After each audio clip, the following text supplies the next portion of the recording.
lifting my life to give you everything, to give you everything. I'm lifting my hands, I'm lifting my heart, I'm lifting my life to give you everything, to give you everything.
To give you everything, we're lifting our hands, we're lifting our hearts, we're lifting our lives. To give you everything, to give you everything, we're lifting our hands, we're lifting our hearts, we're lifting our lives.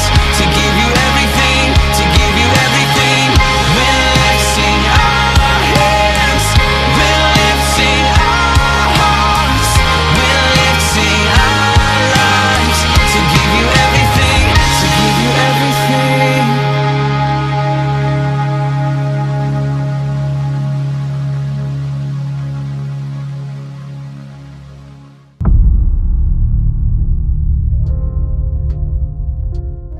Okay, isang magandang gabi ho sa atin lahat mga kabiyaya. Magandang Good gabi. evening, Magandang gabi po, Pastor. Pastor. Good evening po, Pastor. Pastor Hazel, Biyaya. Enjoy your blessing. Enjoy lang mga kapatid. Praise. Okay, maraming salamat po sa mga sumusubaybay ngayon dito sa ating broadcast, dito sa The Bride of Christ TV, sa ating channel.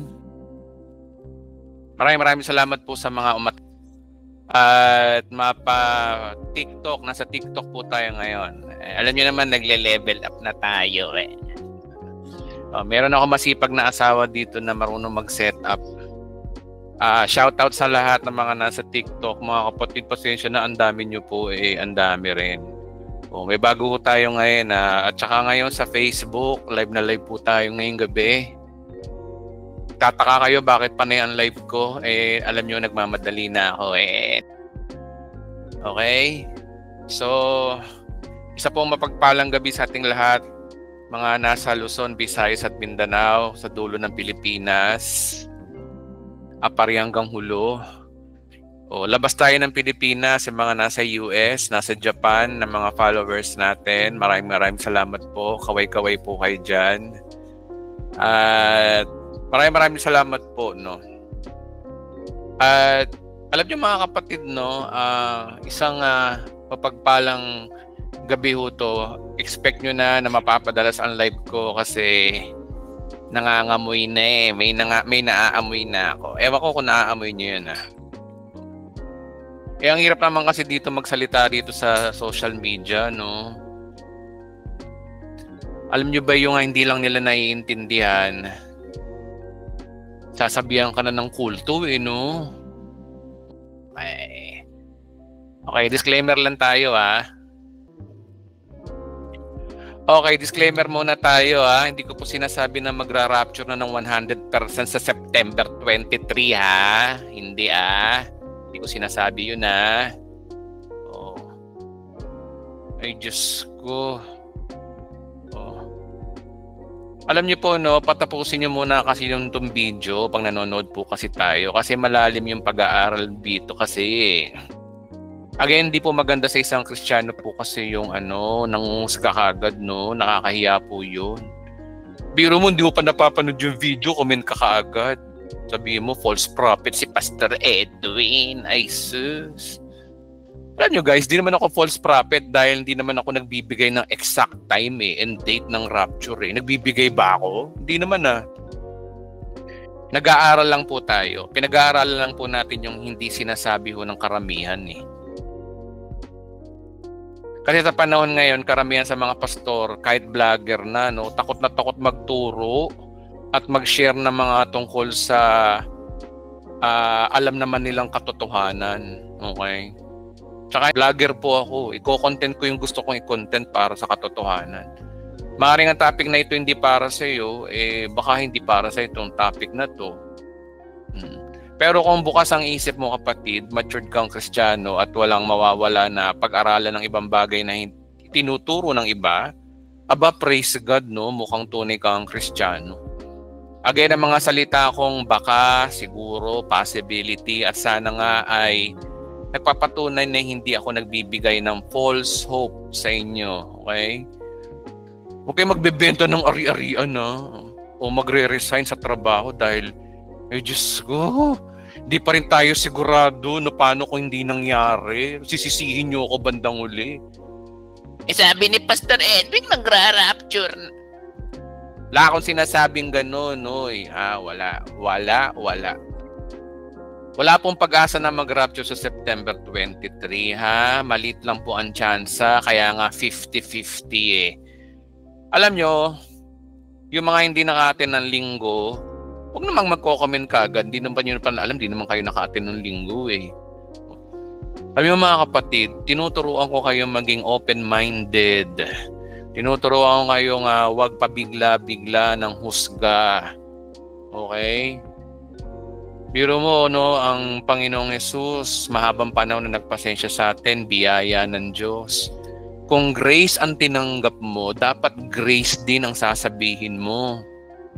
Hindi yung husga kayo kagad. So mula nung tinuro ko tong September 23 na to, no, daming basher. Kasi nga, hindi nila binasa, question mark nga Okay? So wag ganun mga kapatid.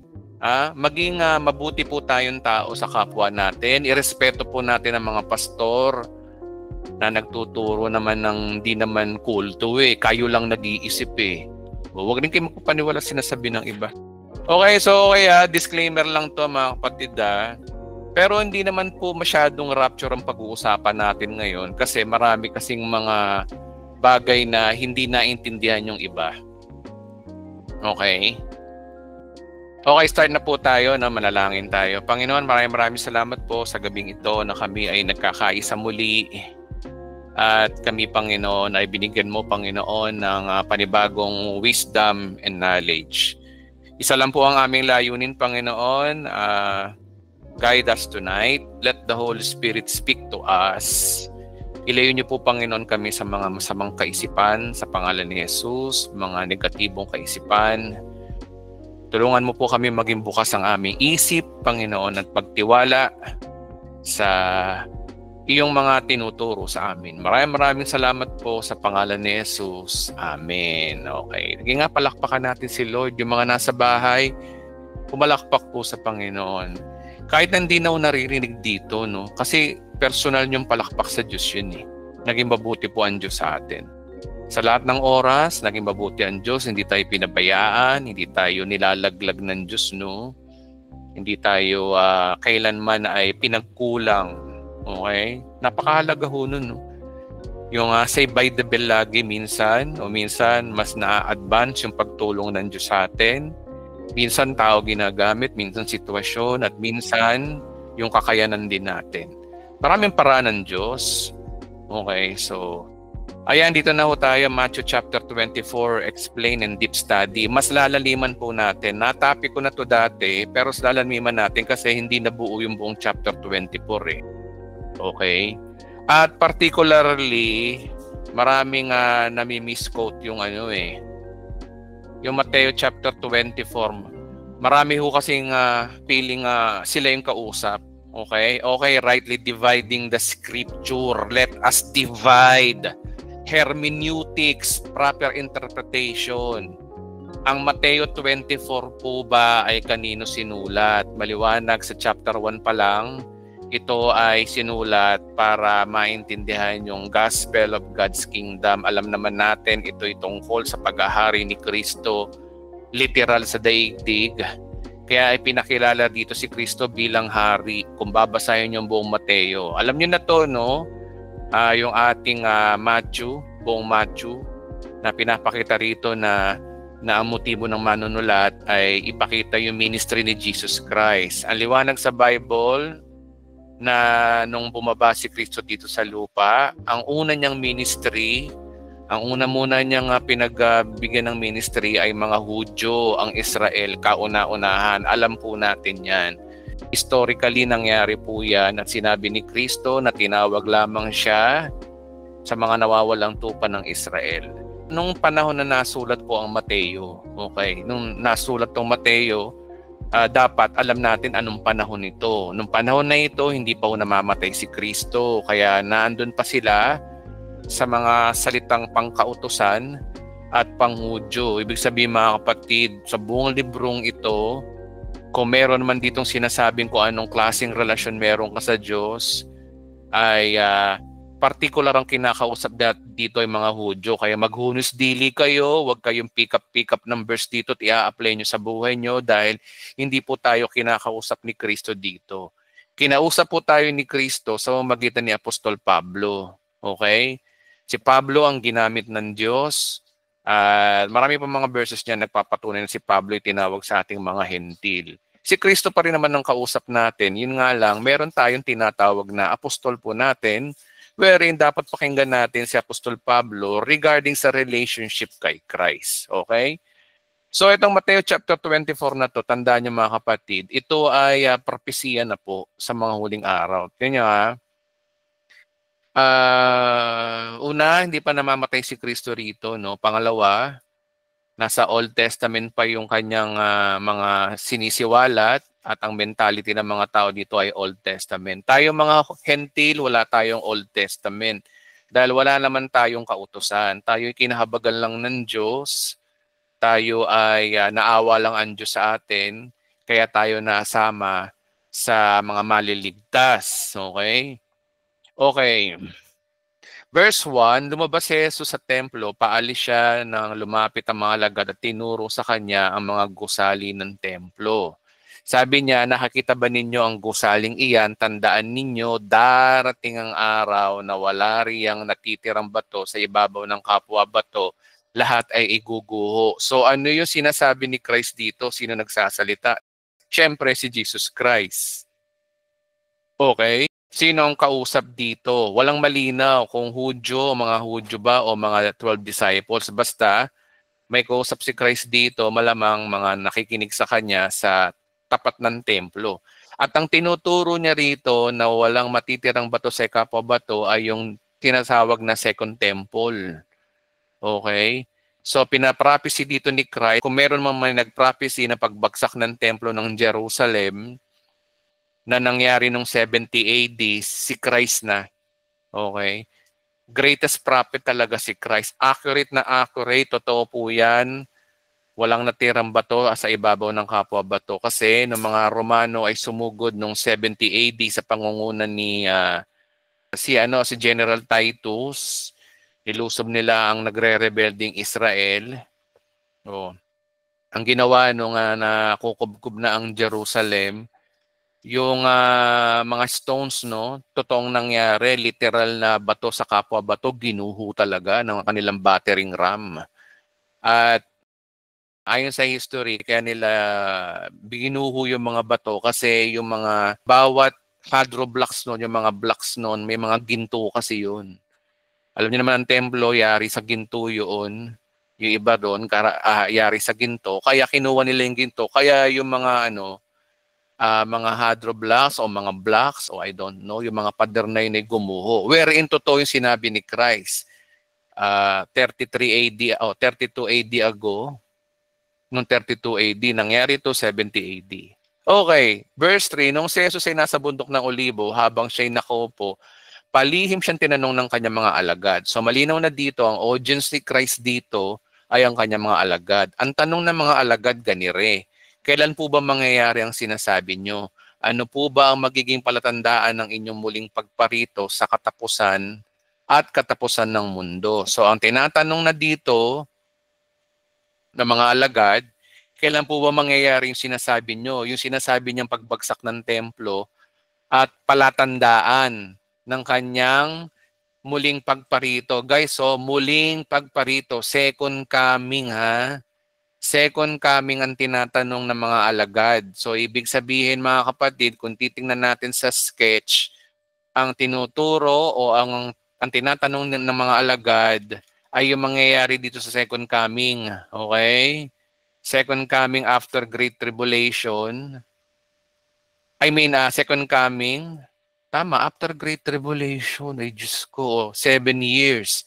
Ayon sa pag-aaral natin, yung mga hindi pa nakakapanood ng Katapusan ng Mundo series, please lamang po, bear with me kung hindi niyo pa napapanood, pero napag-usapan na natin to sa Katapusan ng Mundo series. But anyways, continue natin. Okay, sabi ni Jesus, no? Sumagot si Jesus, mag-ingat kayo upang hindi kayo maligaw nino man. Maraming paparito sa pangalan ko at magpapanggap na sila ang Kristo at maliligaw ang marami. So, i-type natin muna, no? I-type natin.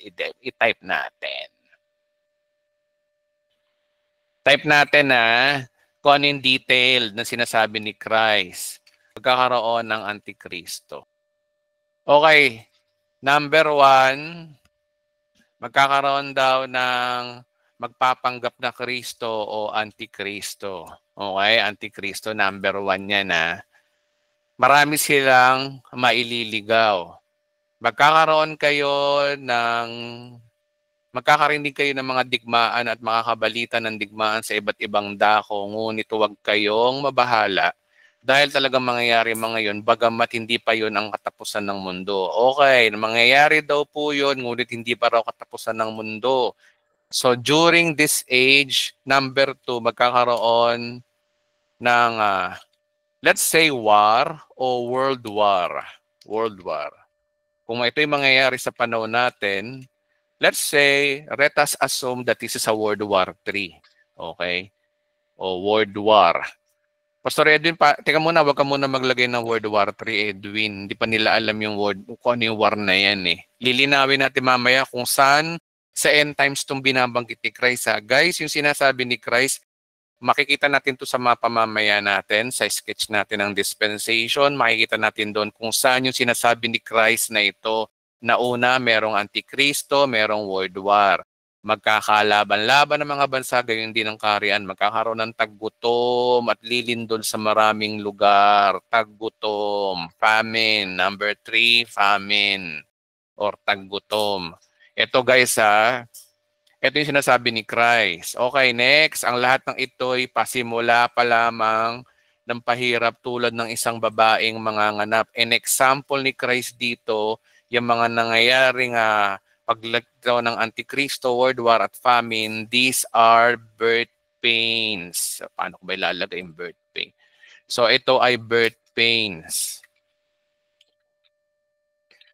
Guys, ganito po yung pag-aaral po kasi, no? O pag sinabing birth pains, nasa loob siya ng birth pains, yung Antikristo, World War at famine. Okay?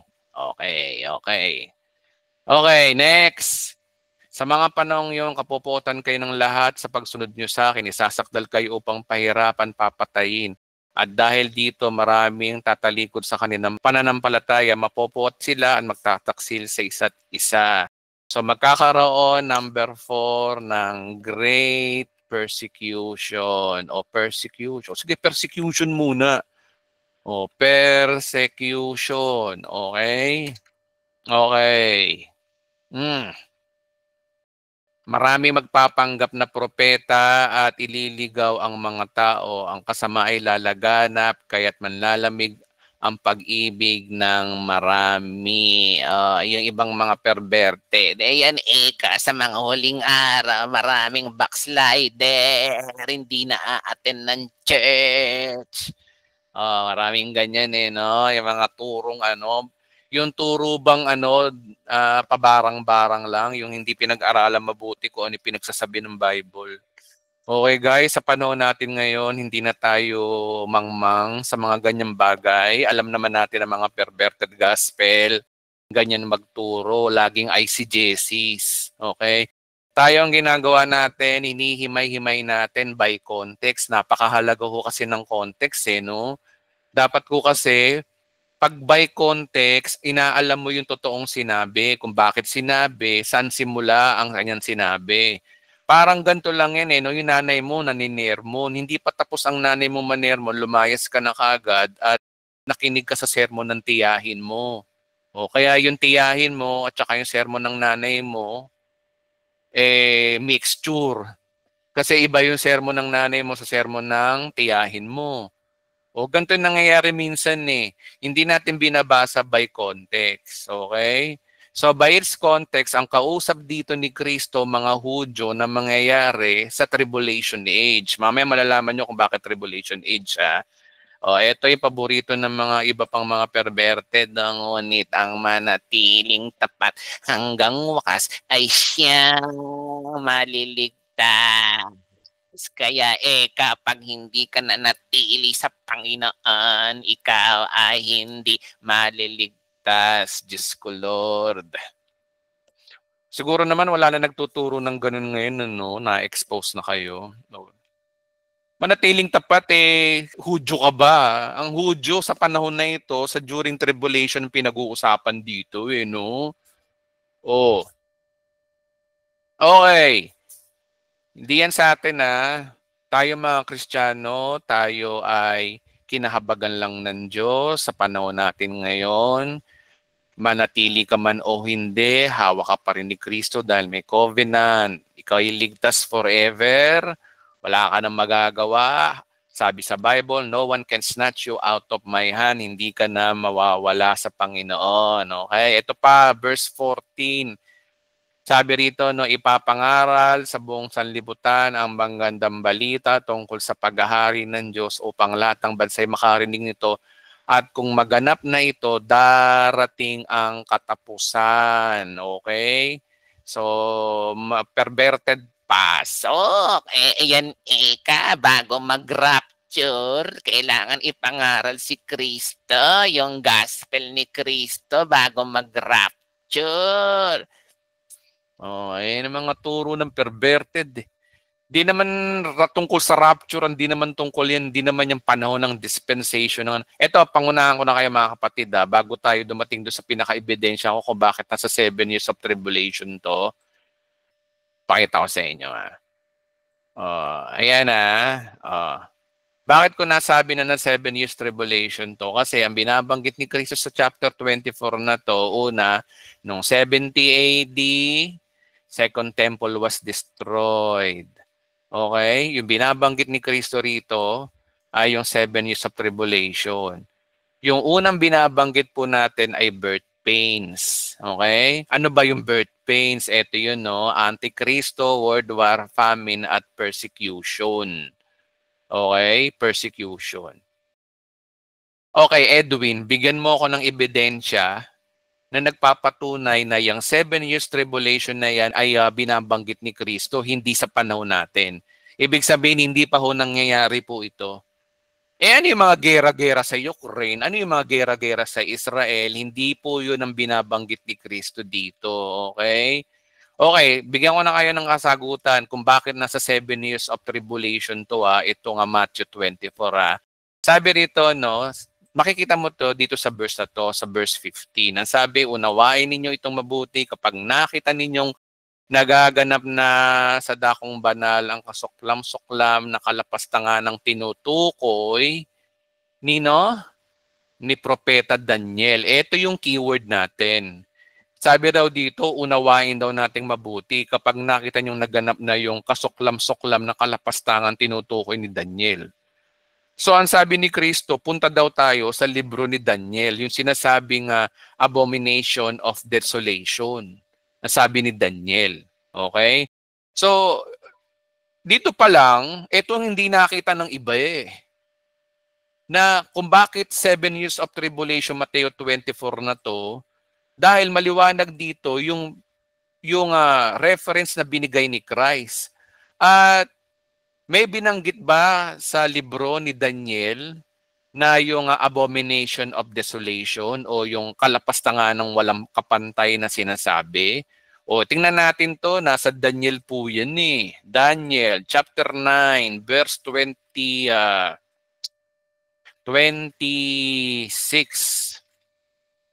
o 24. Guys, bigyan ko muna kayong context background. Itong background na to, nananalangin si Daniel regarding do sa binabasa niyang 70 weeks na binabanggit ni Jeremiah. Tapos nagpakita si Angel Gabriel sa kanya at mukhang inilahad ni Angel Gabriel na mangyayari ang second coming of Christ. Kasi sabi kasi dito, sabi ni Gabriel dito, no, ang lungsod na ito at ang iyong kababayan ay binibigyan ng 490 years upang tigilan ng pagsalansang, layuan ng kasamaan, pagsisiyan ng kasalanan. Pagkatapos, iiral ang katarungan, magaganap ang kahulugan ng pangitayin, at itatalaga ang dakong kabanal-banalan. Kung titignan nyo to sa King James, malapit sa Greek, ito, no, to seal up the vision and prophecy and to anoint the most holy. So, alam naman natin na to anoint the most holy, this is the second coming of Christ. This is the Christ kingdom literal. 1,000 taong paghahari ni Kristo sa sinasabi sa Revelation chapter 20 na 1,000 taon. Ito po yun, second coming of Christ. So, ibig sabihin, ang tinutukoy dito ni Daniel, meron daw 490 years ang kababayan daw niya. Okay, so alam naman natin to, no? Ito yun itong 490 years. Ito po yun. Actually, yung prophecy na yan ay natupad 445 BC at nahinto ito noong 32 AD. Ba't ko nasabi na nahinto ito noong 32 AD? Sabi rito, no? 490 years daw. Ito na yung orasan ng Israel. So sabi rito, nawain mo ito mula pagkabigay ng utos ng tindig ang Jerusalem hanggang sa pagdating ng prinsipeng hinirang ng Diyos ay dilipas ang 49 years. Ito yon, 49 years. Cyrus decree to build the new Jerusalem, to build the Jerusalem wall, 396 BC. At sabi rito, aayusin ang lansangan at moog, mananatili ito hanggang 434 na taon. Ito po yun. 434 years hanggang ito yung pinaka-end of the line nung 32 AD. Ano nangyari nung 32 AD na nangyari ng prophecy? Ngunit sa panahon ngayon, paghahari ng kaguluhan. Pagkalipas ng 434 years, isang hinirang ng Diyos ang papatayin. Sino tong hinirang ng Diyos sa papatayin? Tingin ulit tayo sa sinasabi mismo ng King James, wherein malapit sa Greek to no? After 62 weeks shall Messiah be cut off, but not for himself. ang Messiah will cut off and not of himself. Okay, ang kasunod noon, sana nga 39 AD mangyayari pero meron 2,000 years of gap. Paliwanag na lang natin to sa susunod. No? Pero alam nyo na to eh. Pero kasi, may natitira pang 7 years. Eto, 7 years. So ano yung 7 years na yon? Bakit ko nasabi? Sabi rito, no, ang pinunong ito'y gagawa ng isang matibay na pakikipagkasundo sa makapal na tao sa loob ng 7 taon. 7 years. Ano daw mangyayari sa 7 years? Pagkaraan daw ng 3.5 years o pagkaraan ng 3 taon kalahati, pipigilin niya ang paghahandog. Ito na yung sinasabi ni Christ. Itataas niya sa templo ang kalapastanganang walang kapantay at mananatili siya ron hanggang sa naglagay sa kanya ay parusahan ng Diyos ayon sa tinangda sa kanya. Aliwaliwanag, dito nabanggit yung kalapastanganang walang kapantay. So ibig sabihin, ang sinasabi ni Christ na tumingin tayo kay Daniel ay nangangahulugan na ito nga yung 7 years na natitira na time frame para sa mga Hudyo wherein ito'y kilalang Jacob's trouble o kilalang 7 years of tribulation. So ibig sabihin, nung binabasa natin kaninang birth pains, tama na ang birth pains bago Great Tribulation, dito magsisimulang Antikristo, World War, Famine at Persecution. Ngayon, ito ay harmonize sa sinasabi ng Revelation. Okay? Alam nyo naman yung Revelation. Revelation chapter 6 po, no? Nagpapakita dito, 4 horsemen. Okay, so maliwanag dito, yung 4 horsemen. Ito yun guys, oh. Tingnan nyo Una, yung Antichrist, ito yung white horse. At yung World War, ito yung red horse. At yung famine, ito nga yung kamatayan, yung black. At yung persecution, wherein ito nga tong green si kamatayan. San sa Bible po yan? Revelation chapter. Tingnan nyo guys, no? Di nyo ba napapansin na talaga ang scripture ay accurate, harmonize na harmonize. Ingilan tayo sa Panginoon ng wisdom. Ito yung 7 seals di ba? Sabi rito, no, nakita kong sinira ng kordero ang 7 tatak at narinig ko ang isang lakas ng kulog na 4 nilang nabuhay. Halika, pagtingin ko, nakita ko ang isang kabayong puti, sakay na may hawak na pana, binigyan siya ng korona at siya'y humayo upang patuloy na magtagumpay. Katapusan ng Mundo series, sa pag-usapan na natin ito ay Antichrist. Tama, sinabi ni Christ, di ba yun yung sinulat natin kanina? Antikristo. Next, sinira ng Diyos ang pangalawang tatak. Narinig ko ang sinabi ng nilang nabuhay. Alika, isang lamang kabayong pulang lumitaw. Nakasakay rito at binigyan siya ng kapangyarihan magpasimula ng digmaan sa lupa upang magpatayan ng mga tao. Isang malaking tabak ang binigay sa kanya. Digmaan. Pag sinabing malaking tabak, huge. Malaki. Ibig sabihin, malaking gera to, kaya World War. Kaya kung mangyayari man sa panahon natin na to, malamang World War III to Okay? So ano mangyayari sa loob ng birth pains? Ano pa yung mangyayari sa loob ng birth pains? Sinira ng kordero ang pangatlong tatak. At narinig kong sinabi ng pangatlong nilalang nabuhay, halika, isang kabayong itim ang nakita ko, may hawak na timbangan na sakay nito. May narinig ko na waris ang tinig bura sa kinarona ng 4 na nilang nabuhay. Ang sabi, isang takal na trigo na lamang mabibili ng sahod na papaggawa o maghapong paggawa, 3 selda, etc. tungkol sa economy to, kaya magkakaroon ng matinding taggutom. Siyempre, pagtapos ng World War III, nuclear war, after nun, siyempre, taggutom. Tama yung sinabi na naman ni Kristo, harmonize sa sinasabi sa 7 seal ni Apostol Juan. Okay. Number 4.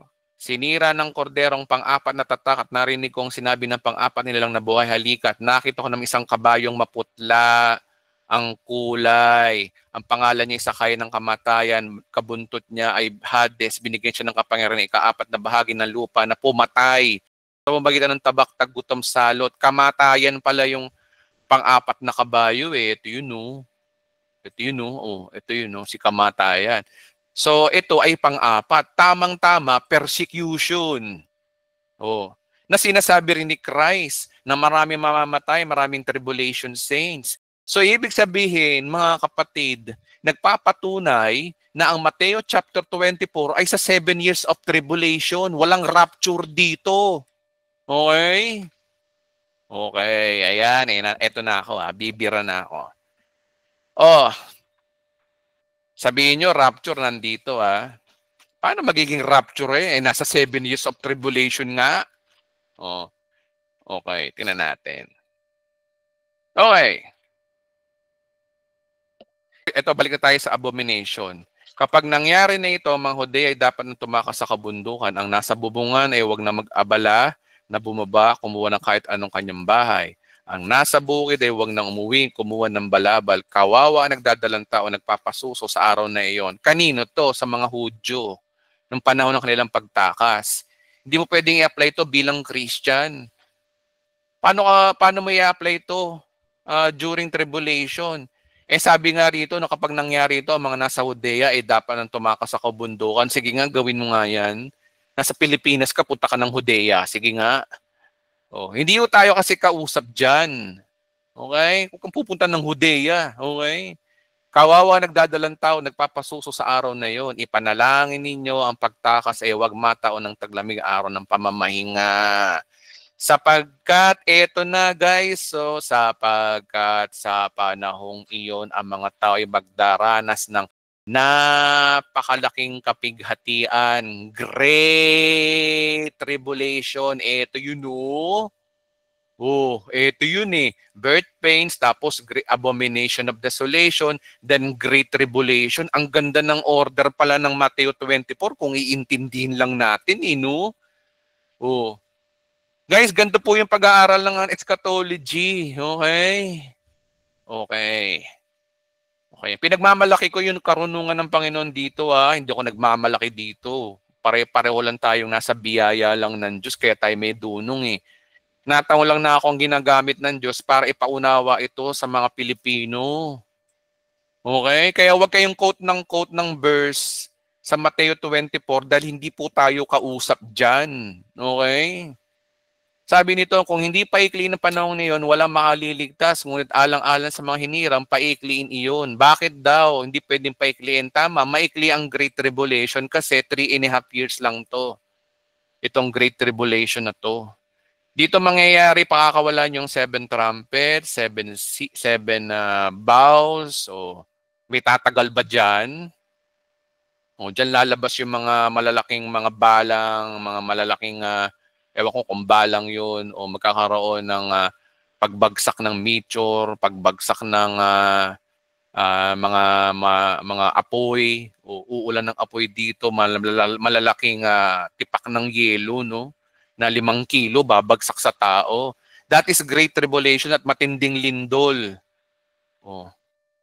Iba gustong-gusto sumama rito, manatiling tapat daw hanggang wakas. Gustong-gusto nila mga post-trib. Ay Diyos ko, wala na naniniwala sa post-trib ngayon. Lahat tayo talaga ay pre-trib. Rapture muna.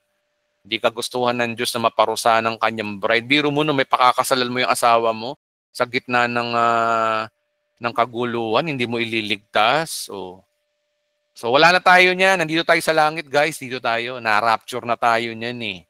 Okay? Okay. Go. Kung may nagsabi sa inyo, narito ang Mesiyas, nariyan siya, huwag kayo maniniwala sapagkat may magpapanggap na Mesiyas at may lilito na bulang propeta. Magpapakita sila ng kilala sa tanda't kababalagan upang iligaw, kung maaari pati ang mga hinirang. Mahabang paliwanagan to, no, itong verse na to, pero ito tumutukoy sa napag-aralan natin ng Project Bluebeam, o plano na nila yan, no, na magkaroon ng mga peking rapture, peking UFO invasion, o ano pa ba. Mahabang paliwanag guys. Okay na yan Okay. Tandaan ninyo, pinagpauna ko na sa inyong sasabihin. Kaya kung sabihin nila naroon siya sa ilang, huwag kayong pumaroon. Kung sabihin nila naroon siya sa lead, huwag kayo maniwala. Ito hologram yung binabanggit dito eh. Sapagkat kung gaano kabilis kumuhit ang kidlat ng silangan hanggang kanluran, gayon din naman ang pagparito ng anak ng tao. Okay? Okay. Ano to? Kung saan naroon ng bangkay, nandun din naman nagkakatipon ng buwitre. Alam nyo guys kung anong part to sa Revelation? Ito yung tinatawag na Battle of Armageddon. Saan yung nabanggit yung Battle of Armageddon na may buwitre? Basa Revelation chapter 19. Ito, Revelation to Battle of Armageddon. Ang kanilang hukbo ay pinatay sa tabak at lumabas sa kanyang bibig at nakasakay sa kabayo at nagsawa ang mga ibon sa kakakain ng kanilang mga bangkay. Hindi kaya ang binabanggit ni Christ dito ay Battle of Armageddon kasi ayon sa Revelation chapter 19 verse 11 to 21, ito na yung pagdating ni Christ, second coming of Christ, didipulin niya eh. Sabi rito sa 20, nabihag ang halimaw, nabihag ang bula ang propeta na gumagawa ng himala sa harapan ng halimaw. Ang mga ito'y ginamit niyang pandaraya sa mga taong mitanda ng halimaw at sumamba sa larawan nito. Ang dalawang ito inihagis ng buhay sa lagliliyab na asupre. So nabanggit ko yata mga kapatid sa katapusan ng mundo series natin na yung impyerno sa panahon ng pagdating ni Christ, visible yung makikita po yan. Visible. Doon sila itatapon yung dalawang halimaw, no? Okay, hindi na po yung topic ko. Ang mahalaga kasi dito, kung pag-aaralan nyo yung sinasabi ni Christ, talagang tumutukoy sa 7 years of tribulation at kompleto. Pati yung second coming of Christ, pati yung Battle of Armageddon, binanggit niya. Ito yun, no? Kung saan naroon ang bangkay, nandun din naman ang buwitre. Hindi naman sinulat yan ni Kristo o sinabi ni Kristo kung walang meaning yan eh. May meaning po yan. Tandaan nyo po, no? Kapag Bible po nagsasabi, may meaning po yun. Laging, it is may meaning po yun. Hindi yan nilagay sa Bible kung walang dahilan, may purpose yan. Eto na. What's next? After daw ng Great Tribulation, second coming of Christ, totoo bang second coming of Christ ang kasunod sa Mateo 24? Aliw daw dito, no? Pagkatapos ng kapighatiang iyon. Basahin natin sa King James. Immediately after the tribulation of those days, tribulation, tama yung sketch natin, no? Tribulation, itong 7 taon. Ano mangyayari? Magdidilim ang araw, hindi magliliwanag ang buwan, malalaglag mula sa langit ang mga bituin, at mayayanig ang kapangyarihan. Ito'y literal guys na matinding lindol to, no? Alam na natin. Katapusan ng mundo, part 10C, panoorin nyo po. Okay, pagkatapos lilitaw sa langit ang tanda ng anak ng tao at mananangis sa lahat ng bansa. Guys, hindi to rapture ha. Second coming to. Second coming. Ito yung rapture dito ha. Dito. Okay. Lahat naman ng mga nakikinig sa akin, di ba lahat rapture muna bago tribulation, di ba? Pre-trib tayo. Tayo mga nasa full grace ang stand po natin pre-trib. Okay? Pre-trib po talaga lahat po tayo. Okay? Pero ang sinasabi ni Christ dito ay second coming. Pag second coming, ang context ng sinasabi ni Christ dito ay second coming. Makikita nila ang anak ng tao na nasa alapap at dumarating na may dakilang kapangyarihan kadakilaan sa hudyat na malakas ng tunog ng trompeta. May tunog din ng trompeta eh. Susuguin niya ang kanyang mga anghel sa 4 na sulok ng daigdig at titipunin ng mga hinirang mula sa lahat ng dako. Sino yung mga hinirang dito? Of course, sino ba ang saints during tribulation? O di ba yung mga tribulation saints? Ang tribulation saints consists of what? Mga hentil na tumanggap during tribulation. Yung mga naiwan sa rapture, wala na hunang naiwan sa rapture eh. Ang mga naiwan sa rapture, mga unbeliever at saka yung mga unbelieving Jews. Pero dito, yung mga nanampalataya kay Kristo at namatay at namatay sa pagpugot ng ulo during tribulation. Eto, titipunin daw sila. Hindi po tayo to, ha? Hindi po to rapture. Ibig sabihin sa kwento ni Christ, ang gulo. Ito rapture, bumalik dito. Ang sumunod, second coming. Okay? Ang second coming po ay hindi po rapture. Magkaiba po yun. Alam na alam po yan. Tayo mga nasa full grace, alam na alam po natin yan, ha? Okay. So, kinuwento na ni Christ na hanggang second coming, yung dispensation na ito. Okay? Dispensation. At yung Matthew chapter 25, ito yung after second coming of Christ. Hindi ko na di-discuss yan muna. No? Next time na lang. Kasi nasa 24 tayo. So maliwanag na dito natapos yung sinabi ni Christ na second coming. So ano ang nasa isip ni Christ? Second coming. Ang sinasabing pagdating ni Christ dito ay second coming, hindi rapture. Okay? Hindi rapture. Paulit-ulit po tayo, hindi rapture. Ngayon, basahin natin by context uli. Unawain ninyo ang aral ng puno ng igos. Kapag ang mga sanga nito yung umuusbong at nagkakadahon na, alam ninyong malapit ng tag-araw. Gayon din naman kapag nakita nyo na ang lahat ng ito, nalalaman nyo malapit na ang pagdating ng anak ng tao. Talagang malapit na. So yung mga nangyari na Antichrist, World War, Famine, Persecution, Great Tribulation, ang mga nangyaring yan ay senyalis na raw ng kanyang second coming. Ito. Senyalis na raw to. Yun yung sinasabi sa verse na to.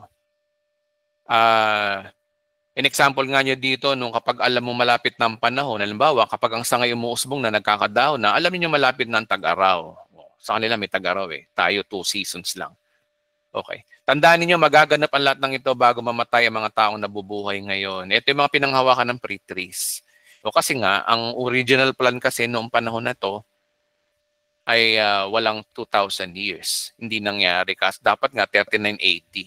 Kaya sinabi ni Kristo. Pero alam naman natin na bago ang plano ng Diyos, bumaling ang Diyos sa mga hentil and it takes 2,000 years bago dumating ang tamang bilang ng mga hentil na kagaya ng sinasabi ni Pablo. So lilipas ang langit at lupa, ngunit ang aking mga salita ay mananatili magpakailanman. Ito na ang pinaka-paborito ng lahat. Dati, ang paborito ng lahat na ina-apply ng mga perverted, ina-apply na hindi naman sila yung manatiling tapat hanggang wakas. Tapos ito naman, ina-apply din ng mga perverted gospel. Ito guys, pangunahan ko na kayo. Kapag ang Mateo chapter 24 ay ina-apply mo at feeling mo ikaw'y kausap, perverted gospel ka, that is not for you. Okay? Ito na yung mga kino-quote ng mga paboritong-paborito. No? Ngunit walang nakakaalam ng oras at araw ng pagsapit niyon. Kaya mga anghel man sa langit o maging anak man, ama lamang ang nakakaalam nito. Perverted, pasok! Ayan yung walang nakakaalam ng oras at araw at pagsapit niyon. Yan rapture yan, rapture! Oh, Diyos ko, Lord! Panginoon ko! Totoo yung sinabi ni Pablo, no? Na yung pag-aalaga daw niya sa mga Kristiyano, ano daw, para siyang babaeng manganganak.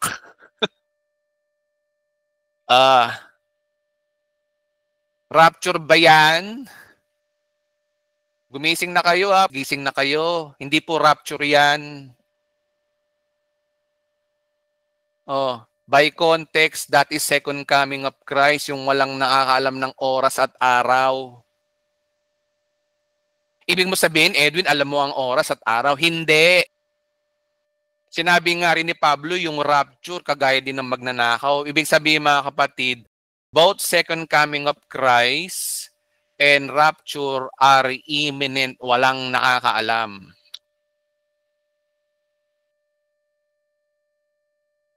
Okay? Kaya itong verse na to, hindi to tumutukoy sa rapture, sa Rosh Hashanah. Basahin natin by context para maniwala kayo. Pagdating ng anak ng tao ay tulad ng pagdating ng baha ng panahon ni Noe.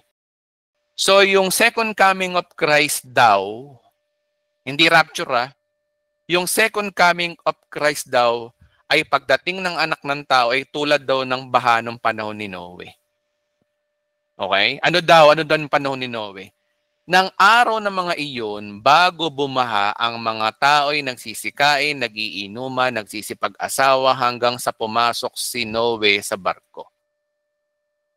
Hindi nila namamalayan ang nangyari hanggang dumating ang baha.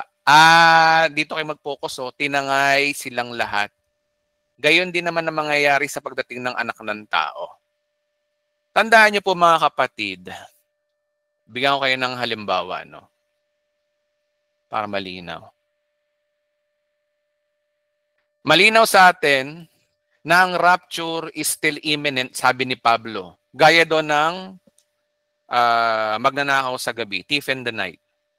Yung second coming, kagaya rin daw ng magnanakaw, sabi ni Jesus Christ. Ang rapture, si Pablo may sabi, ang second coming, si Jesus Christ. Okay? Okay. Mamaya papaliwanag ko sa inyo sinabi ni Pablo. Pero ito muna. Ito, linaw dito, second coming. Pareho silang imminent, hindi alam, wag po kayo maniwala sa sinasabi ng mga turo ng iba na expected na nila ang second coming, hindi. Okay, kasi kahit naman yung Feast of the Day of Atonement, wala rin nakakaalam din ng oras na yun eh. Maraming araw yun. So hindi mo alam kung ano din yung araw at oras. Okay? So ang second coming ay hindi rin alam, kaya hindi rin to alam ng mga Hudyo. Ang rapture po ay sa mga Christians, na tinuro ni Apostol Pablo. Ang second coming ay para sa mga Hudyo sa mga huling araw sa kanyang second coming. Okay? So dapat maintindihan po natin, iba yung the day of the Lord. Ito papaliwanag ko sa susunod na, meron sinasabi sa Bible na the day of the Lord sa the day of Christ. Iba yung the day of the Lord sa day of Christ. Ito yung the day of the Lord. Ito yung the day of Christ. Didiscuss ko lang po next time to. In the day of the Lord and day of Christ. Malinaw yun. Kaya maliwanag na sinasabi rito na yung walang nakakaalam at araw at oras, hindi po Kristiyano ang pinag-uusapan po dyan. Ang pinag-uusapan po dyan, yung mga Hudyong walang nakakaalam ng kanyang second coming.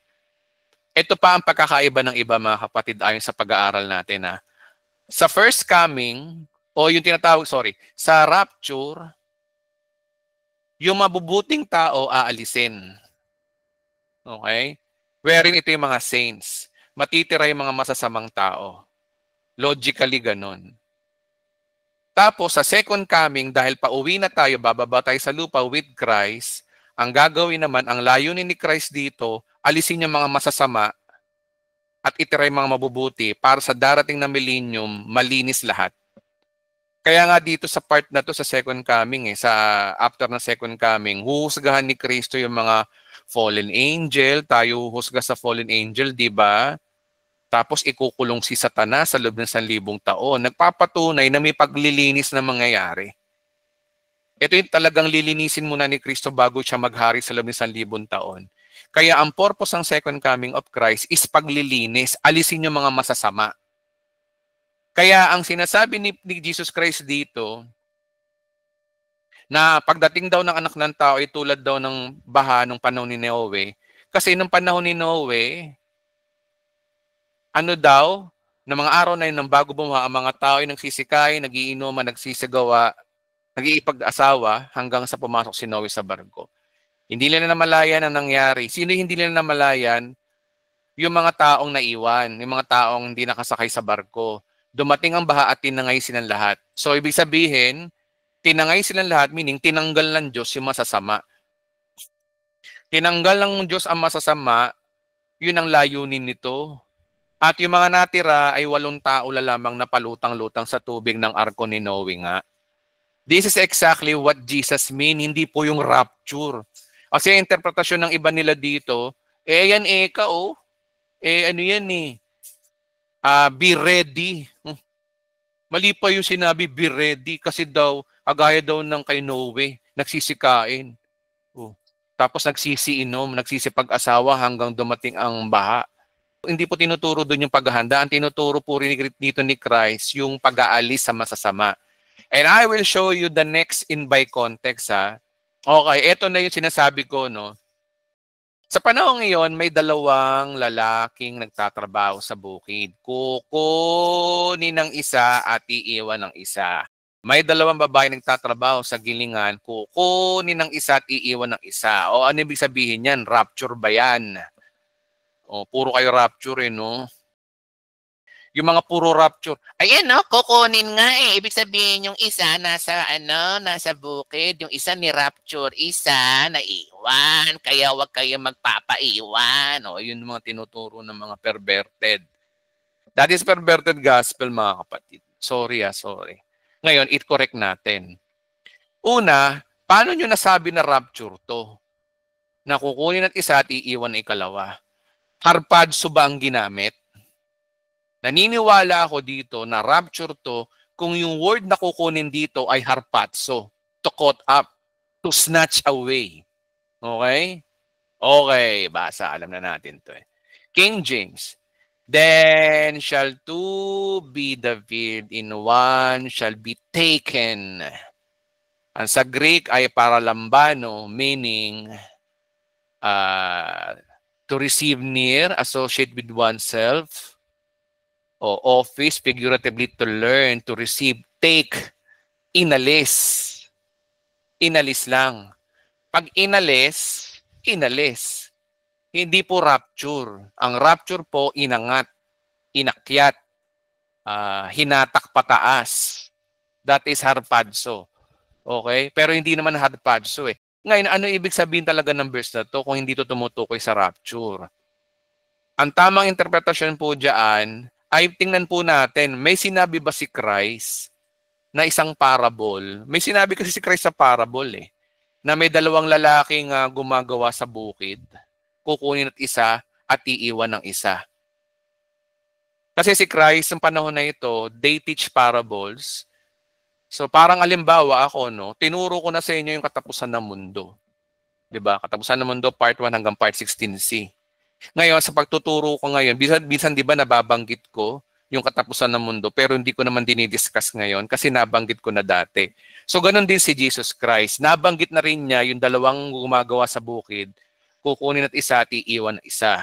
This is only meron siyang binanggit na parable. Ngayon, basahin po natin yung parable na yon. Kasi itong parable na yon ay kumukonekta sa second coming of Christ din at nagpapatunay na isang paglilinis ang gagawin ni Kristo sa kanyang second coming. Mateo chapter 13. Ito, the parable of the weeds. Ito yon. Ito sabi ni Jesus Christ. Ito yon. Basahin natin Inilahad ni Jesus ang talinhagang ito sa kanila. Ang paghahari ng Diyos ay katulad nito. May isang tao naghasik ng mabuting binhi sa kanyang bukid. Meron daw isang tao naghasik ng good seed, mabuting binhi. Tapos isang gabi, samantalang natutulog ang mga tao, dumating ang kanyang kaaway o kalaban niya, mortal niyang kaawan, at naghasik ng masamang damo sa triguhan. Kaya ano nangyari? Nang tumubo ang trigo at magkauhay, lumitaw rin ang masamang damo. Kaya't kumapit ang alipin sa puno ng sambayanan, sinabi niya rito, hindi po ba mabuting binhi ang inasik nyo sa bukid? Bakit may mga dabo ngayon? Sumagot siya, isang kaaway ay may kagagawan nito. Tinanong siya ng mga utusan, bubunutin po ba natin ang iyon? Huwag, sagot niya, baka mabunot pati trigo. Hayaan daw manatili yung bad seed sa good seed sa verse 30. Hayaan ninyong lumago ang kapwa hanggang sa anihan. Pag-aani sasabihin ko tagapag-ani, tipunin niyo muna ang damo, pagbikisin, at trigo itipunin hanggang kamalig. So, pinaliwanag ni Kristo. Okay? Piniliwanag ni Christ dito. Sabi dito, the parable of the weeds explained, piniliwanag niya. Sabi dito, na pagkatapos iniwan ni Jesus sa mga tao at pumarko sa bahay, lumapit ang mga alagad, sinabi sa kanya, ipaliwanag niyo po sa amin ang talinghaga tungkol sa masamang damod bukid. O ito, piniliwanag ni Christ. Ito ay tugon ni Jesus, ang anak ng tao ay naghasik ng mabuti. Si Jesus Christ daw, anak ng tao, naghasik ng mabuti.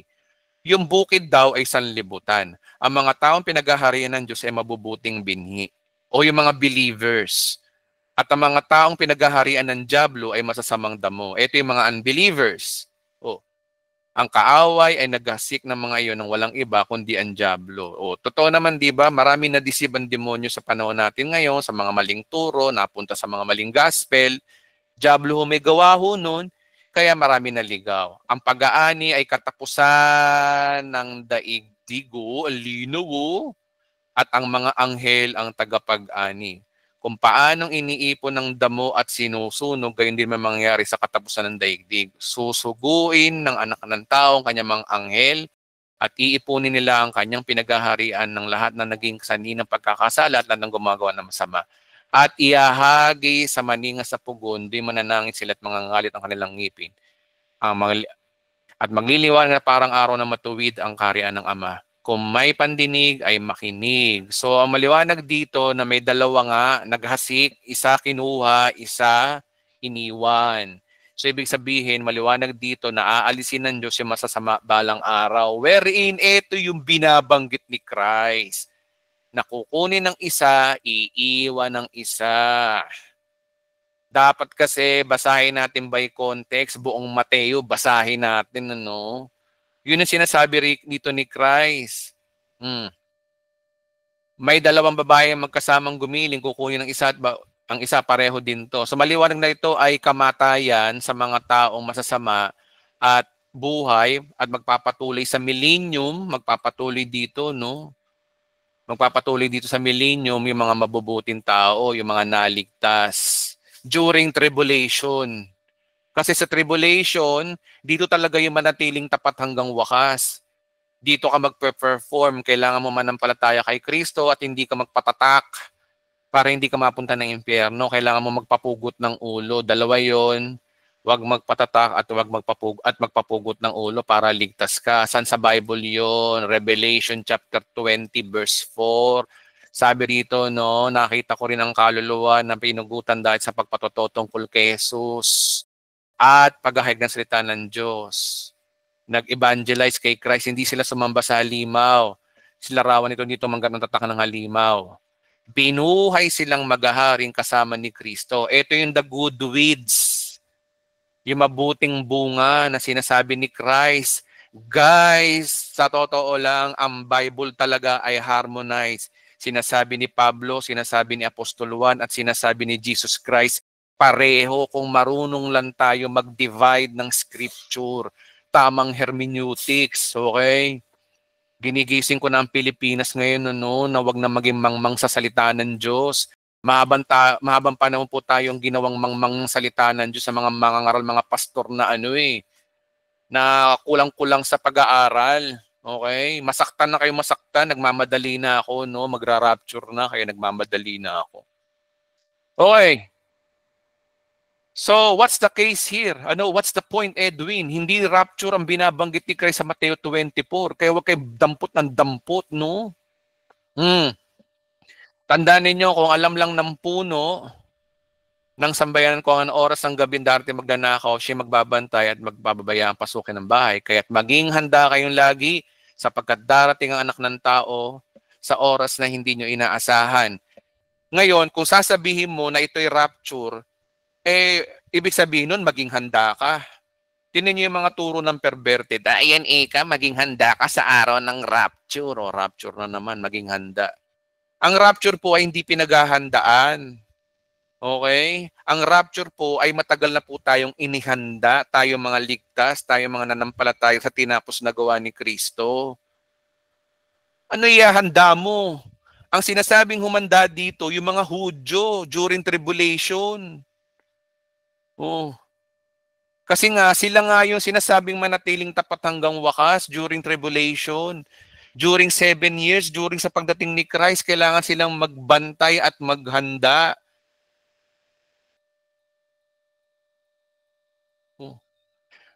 Ang mga Kristiyano, ano ihahanda mo? Ligtas ka na eh. Ba't paano pa ihahanda mo? Yan ang problema sa mga pag-aaral na minamadali. Okay? Ngayong ginigising ko ng Pilipinas. Rightly divide the scripture. Ang Mateo 24, hindi po tayo yan. Nasabi rito, no, ang tapat at matalinong alipin na siyang pinamamahala ng kanyang Panginoon na ibang mga alipin upang bigyan sila ng pagkain na may karapatang panahon. Mapalad ang aliping yon kapag dinatnan siya ng gumagawa ng pagbabalik ng kanyang Panginoon. Tingnan no? Yung second coming of Christ pala, kailangan may gawin ka maging manatili ka Sabi dito, dapat datnan siya ng gumagawa ng sa pagbabalik ng kanyang Panginoon. So malinaw na yung pagbabalik ng Panginoon dito ay hindi rapture, kundi second coming of Christ. Tama, kasi sa second coming of Christ, kailangan mo mag-perform para makapasok ka sa millennium. Kailangan mong manatiling tapat hanggang wakas during tribulation. Dito nga yun. Kaya dito sinasabi ni Christ na meron talagang kaligtasan na meron kang dapat gawin. By works ang salvation talaga rito. Kasi nga, ang salvation sa tribulation ay by works plus faith. Oh. Sinasabi ko sa inyo, pamamalayan siya ng kanyang Panginoon sa lahat ng kanyang arian. Ngunit ang masama ang alipin, sasabihin, matatagalan pa bago bumalik ang aking Panginoon. Sisimulan kong bugbugin ng kanyang kapwa.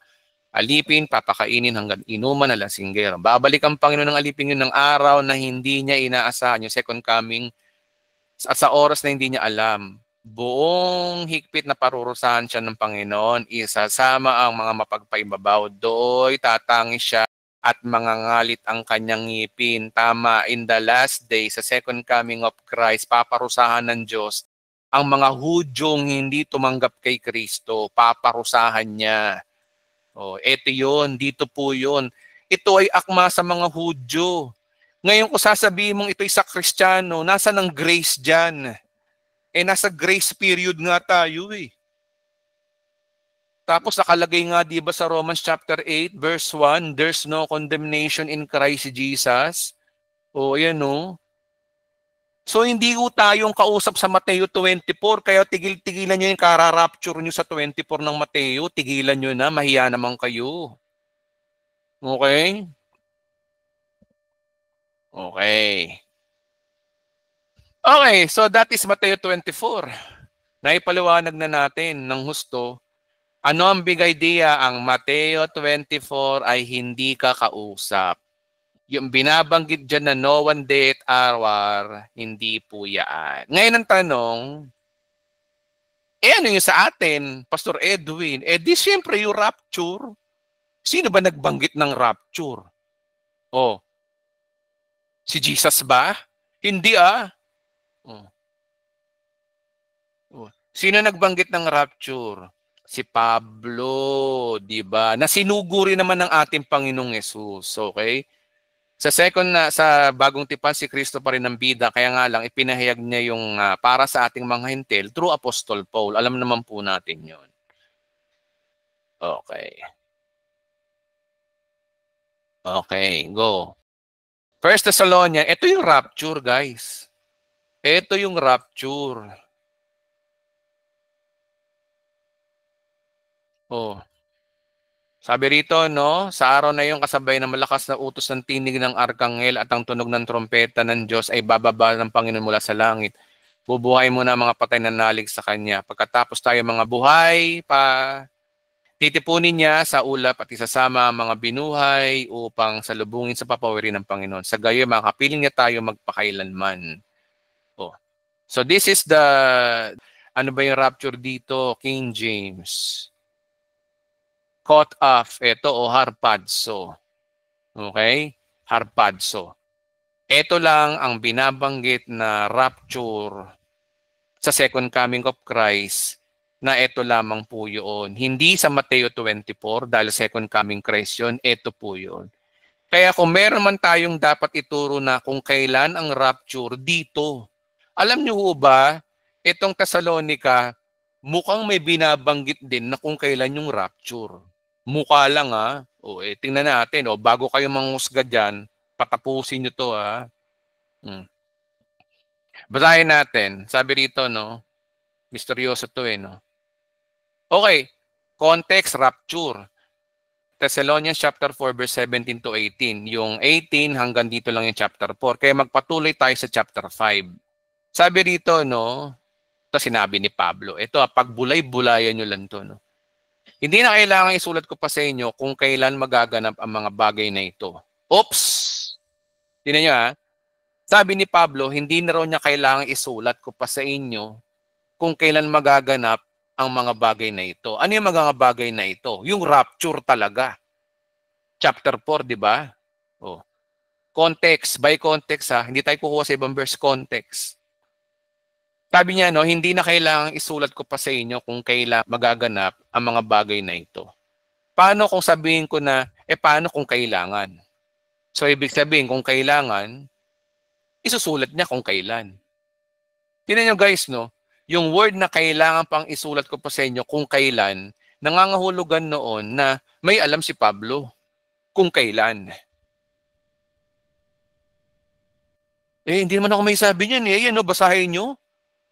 Mabang panahon tayong bulag, oh. Bulag tayo mga kapatid. Kahit ako bulag din ako nakaraang buwan. Pero ngayon naliliwanagan na ako dito, no? Bulay-bulayin natin. Parang ganito lang yan eh. Hindi ko na kailangan pang ibigay ko sa inyo ang kotse ko para mag-drive kayo. Maglakad kayo. Tingnan yung sentence ha. Hindi ko na kailangan pang ibigay ko sa inyo ang kotse ko para para umalis kayo, maglakad kayo. Ang tanong, may kotse ba ako o wala? Pakisagot nga mga kapatid. May kotse ba ako o wala? Nung sinabi ko yun. Type nga po. Type nga. Type lang. Kailangan ko ng sagot niya. Meron. Salamat. Love you guys. Mahal ko kayo. So may kotse. Kaya nga lang, hindi nila nakuha kasi ayaw ko. Pero may kotse ako. So ganun din dito. Hindi ko na kailangang isulat ko pa sa inyo kung kailan magaganap. Alam niya kung kailan magaganap, pero hindi niya na ako kailangang isulat. So, ibig sabihin, it seems, at naniniwala ako, common sense, no? Alam ni Pablo kung kailan. Okay? Verse 2. Kasi tinan nyo, ang context kasi rito, rapture, no? Thessalonica chapter 4. Ngayon, piniliwanag ng konti ni Pablo yung kanyang mangyayari after ng raptures. Sabi dito, sapagkat alam na ninyong pagdating ng araw ng Panginoon ay tulad ng pagdating ng magnanakaw. Ito yung sinasabi ko kanina. Nagpapatunay na ang rapture ay still walang nakakaalam. Walang nakakaalam. Okay? Alam ni Pablo sabi wala raw nakakaalam. Kaya nga hindi na nga raw niya sinulat Kasi para walang nakakaalam. Ibig sabihin ng second coming of Christ, hindi mo pwedeng malaman. Pero yung rapture, mukhang binabanggit sa verse na ito na parang may alam. May alam yung mga sumulat ng Bible na to. Okay? May alam. Okay. Second coming of Christ, rapture, magkaiba. Pablo, rapture, second coming of Christ, Jesus. Okay, balik tayo. Kapag sinabay ng mga taong tiwasay at panatag ang lahat, biglang darating ang kapahamakan. Hindi sila makakaiwas sapagkat darating nito ay tulad ng pagsumpong ng karamdaman ng babaeng manganganak. Nabanggit dito yung birth pains at sinabi rito tiwasay at panatag ang lahat. Sino ba yung nagsasabi ng tiwasay at panatag ang lahat? Di ba ang Antikristo, he is a man of peace, kuno, kabayong puti. Tapos daw ng kabayong puti, biglang darating ang kapahamakan, world war. Kaya nga sa darating na tribulation age, sasabihin ng Antikristo, kapayapaan ang binibigay ko sa inyo. Pwede na magtayo ang Israel sa templo. Magtayo sila ng templo dun sa sa Dome of the Rock. Nung tinayo, after nun, gera. Peace daw Ganun ang possible na mangyayari niyan guys Ganun ang possible mangyayari niya. So ito po yun, hindi sila makakaiwas sapagkat sa pagdating nito ay tulad ng pagsumpong ng pagdaramdam ng babaeng manganganak. Pareho sila ni Jesus Christ, harmonize. Yung pagdating ng Antikristo at saka yung world war ay birth pains. Di ba? Di ba, tinan nyo, napaka-amazing ng word of God. Kung hihingin nyo lang sa Panginoon ng guidance by the Holy Spirit, kung hihingin nyo lang guys, kasi ang problema kasi yung iba nagtuturo, yabang lang may masabi lang na Walang guidance of the Holy Spirit Pero tingnan nyo guys harmonize Sinasabi ni Pablo, sinasabi ni Cristo, sinasabi ni Juan, harmonize. Sabi, so ibig sabihin yung rapture, yung pagdating ng Antikristo at World War, ay mangyayari sa birth pains. Ano sabi? Sabi dito na ngunit, may ngunit si Pablo may ngunit Sinabi na nga na niya na ang Panginoon ay darating tulad ng magnanakaw. Pero may ngunit. Ano yung ngunit na yan?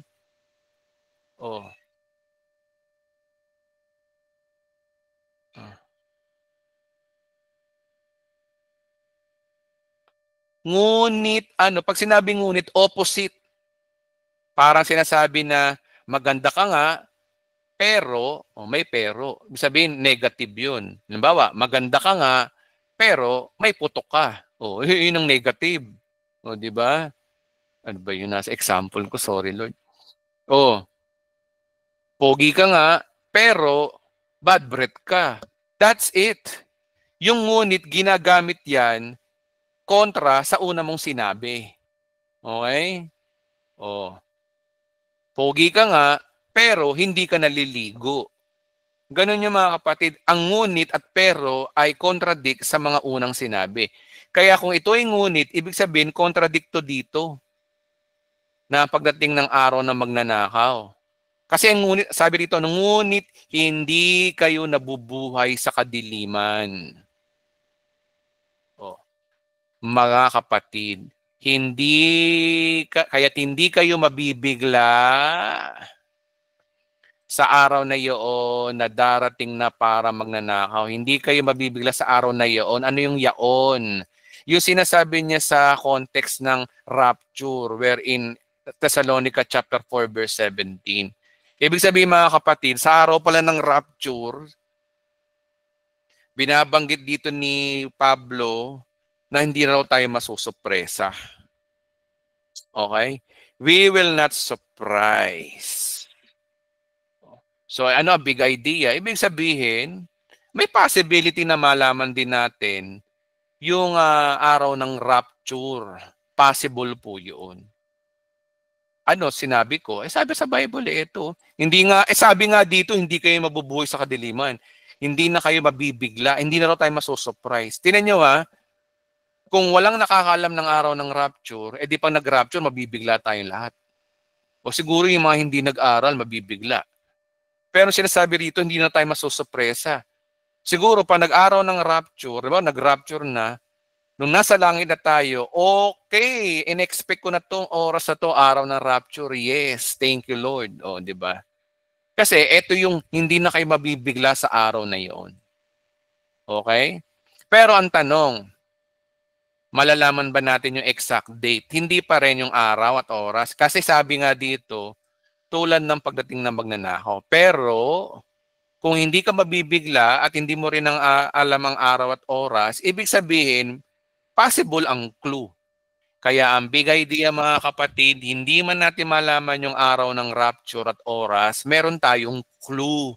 Hindi magbibigay ang Diyos sa atin sa kadiliman, kaya hindi na tayo mabibigla sa araw ng rapture. Merong clue. Clue. Pag sinabing clue, hint. Okay? Pwedeng mangyari, pwedeng hindi. Hindi tayo sigurado. Clue. Yun ang meron tayo. Kaya hindi po ako nagsasabi ng exact date. Nagsasabi lang po ako ng clue. Okay? Malinaw na yan Clue lang yun. Clue. Pero hindi yun. Actually, may sinabi pa ang Panginoon sa Revelation chapter 3, verse 3 Context. Revelation. Ang revelation po ba Ang revelation po ay prophetical book. At ang 7 churches ay kinakausap nito ay church. Tayo mga iglesia. Tayo mga member ng iglesia. Yung church in Sardis, dispensation ito ng panahon nila Martin Luther na kung saan sila ay gumising nang malaman nila na sa dark age sila, nagising sila na through faith, we are saved not by works, na kagaya ng tinuturo ng mga Romano Katoliko ng araw. So this is the prophecy sa Reformation Age. Okay? Reformation Age to Katapusan ng Mundo Part 2, panoorin nyo na lang po. Please, panoorin nyo na lang. Okay, ang sabi dito, alalahanin mo kung paano mo tinanggap ang aral ng inarinig. Isagawa mo ang mga yon, pagsisiyan at talikdan mo yung kasalanan. Duda ko rito sa pinagsisiyan, talikdan mo yung kasalanan. Repent lang po yan. Sabi sa King James, remember therefore how to receive and heard and hold fast and repent. Repent lang po yun. Ang repent po ay sa Greek ay metanoia.